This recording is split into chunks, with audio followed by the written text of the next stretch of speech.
before we end, so I put here 3 points, right? My first point is, let's all make sure we hope for the best.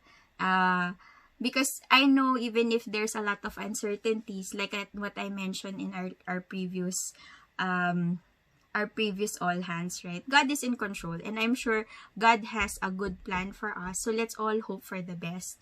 But at the same time, let's prepare for the worst as well. So basically, let's not panic, but let's not be complacent. Let's do our best with what we have and wherever we can. Next, I wanted to share is, I know now it's more of how can I protect my family, how can I protect myself, what can I do to prepare, stuff like that. But don't forget to also go outside yourself and figure out ways to help. It doesn't have to be ways that will risk your own health, right? It can just be from the comfort of your own homes. How can you help other people? Because we do have a platform where we're able to reach out to people online, right? So I'm encouraging you guys that in this time, I know a lot of people need help, and if we focus ourselves on that, helping others, then at the same time we may find what's our purpose, how can we bring joy to others, and through that we will find joy ourselves. So that's my second point. And in connection to that second point, I wanted, because for the past days, diba, I've been thinking about all the things that are happening and figuring out like what I need to do for the people around me, the people that I care for, the people that I love, the people that I work with. What can I do to help you guys? And one of the things I wanted, that was impressed in my heart really, is to be able to share the hope. What's the hope, and where does my hope come from? So this morning, I was having my quiet. I just want to quick sharing, right? So I was having my quiet time in the morning, and God really impressed in my heart that it's not a time for me to be ashamed or feel scared to share my hope with other people. It's a time for us to really be courageous and really make sure that we do our best, do our absolute best to share and to help.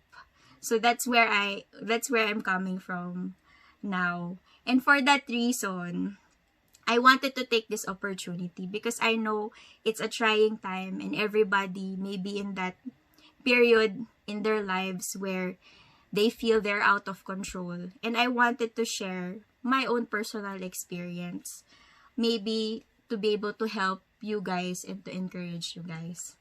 So, just bear with me. Ayun, and I just want to share a few, like my own experiences. So, I know that you guys may be thinking na parang, ito na naman si Katie, mag-share na naman ng Bible quotes. Parang ganon. Pero, siguro gusto ko lang bigyan kayo ng background. That, I wasn't like this before. Like, actually, to be honest, I was really more of an atheist before. I didn't believe in God, and I was more of parang self-sufficient. I wanted to make myself self-sufficient, na I relied on my own strength, and I tried to take control of my own life. I felt that that's how I can make sure that things will happen is if I take control. I make initiative. I am proactive. I take control of my career, take control of my personal life. Siguro that's also the reason why I have a passion for project management, diba? Kasi project management, you try to control things, try to figure out how to you manage risk, pero still be able to achieve whatever the goal is that you have. So during the time before, my goal really, I felt that the goal that I should have was to be able to have a family, because I wanted to have a legacy. I felt like if I just live for myself, walang kwenta. It doesn't make sense to just live to be happy for myself. It needed to be something that I needed to pass on. And my goal at that time was really to have a family so that I have a legacy and I have people who I can share whatever it is that I have.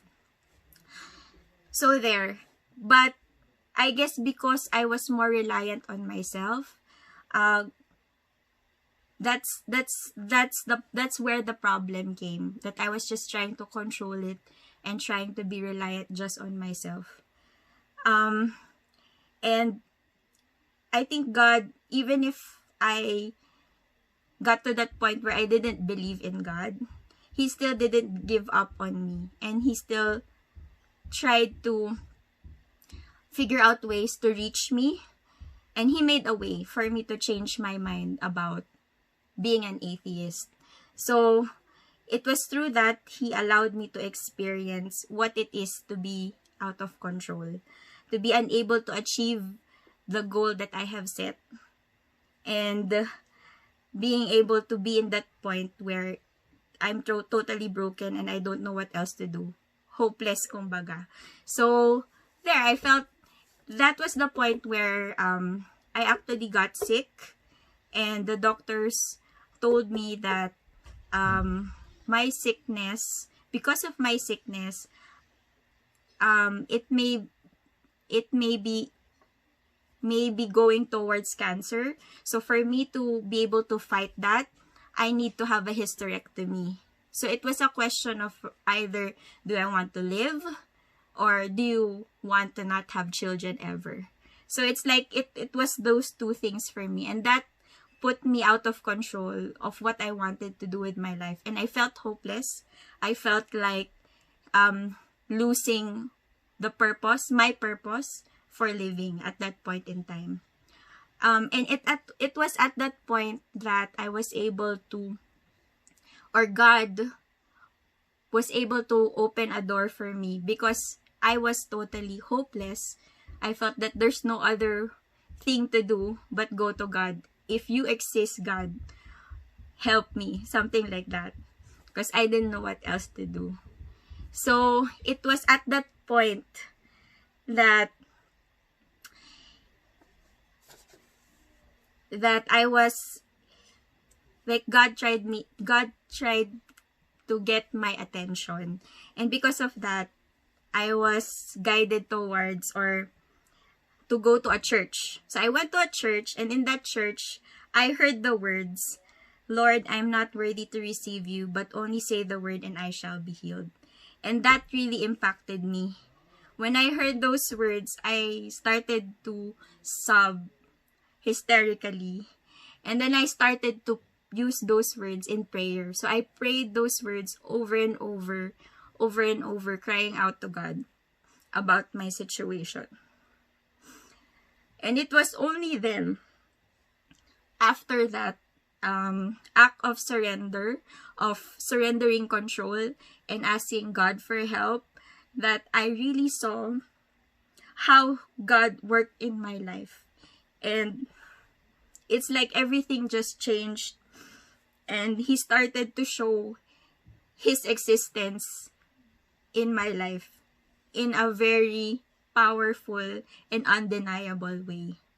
And it's the reason why now, right, despite of everything that happened during that time, I always feel so much gratitude when I see my family, when I see my husband, when I see my kids. Because I know that it was like a really outward proof that even if I did not believe in Him and I turned my back on God, He really sought me so that I would be able to know Him and really surrender my life to Him. And that is where my hope comes from. So that's why I wanted to share with you, like, this passage, right? Matthew 5:3. God blesses those who are poor and realizes their need for Him, for the kingdom of heaven is theirs. And so that really, this is actually the first beatitude. So if you go to Matthew 5, it's actually the start of the Sermon of the Mount. That is all the teachings of Jesus, right? And he starts with the beatitudes. This is the first beatitude. And it's about God blessing those who are poor. When you say poor here, it doesn't just mean poor financially. It means you have a lack. There is a lack in your heart. It doesn't mean just financially. It can be financially, emotionally, mentally. Whatever that lack is, that's what's being poor all about. And you realize the need for Him. He blesses you, even if there is a lack, as long as you realize that you need Him. So I experienced this powerfully in my life when that happened to me. When I surrendered control and asked for healing. And He healed me. He healed me and He gave me even more than what I hoped for. Even more than what I dreamed of. And that's what's amazing for me. And that's what I always hold on to. This proof that God is in control. He has a plan. And He truly wants or really seeks for us. So that's why I wanted to share that with you. The second verse here, which is 6:33-34. This one, as I got to know more of the Lord, because I saw how He changed my life, I sought to know Him more. And in that process, I found myself reading more of the Bible, praying more to Him, finding ways to be able to know more about Him and have a deeper relationship with Him. And one of the verses that really struck me the most during that journey was this verse, Matthew 6:33-34. Seek the kingdom of God above else and live righteously, and He will give you everything you need. So don't worry about tomorrow, for tomorrow will bring its own worries. Today's trouble is enough for today.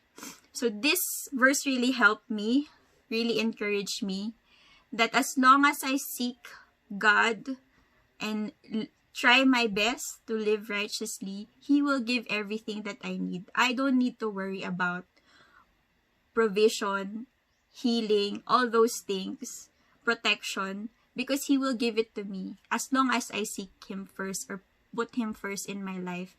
There's no need for me to worry about what's going to happen tomorrow. Just focus on what can I do today, and then God will provide what it is that you need for tomorrow. And then I wanted to end with the last verse, which is Jeremiah 29:11, just to let you know, right? Like, what is God? Like, God has a plan for you. It says here, declares the Lord, plans to prosper you, not to harm you, plans to give you a hope in the future. Sometimes there is need for us to experience difficulties, to experience brokenness. Like for my case, I needed to go to a point where I really felt I had no control. I really felt hopeless. For me to be able to get to know the Lord, and for me to have that thirst to know Him more. And it was then that He showed me that He did have plans for me. He did have a plan to prosper and to harm, and not to harm me, and to give me a hope in the future. So, those are the 3 verses I wanted to share with you guys for encouragement.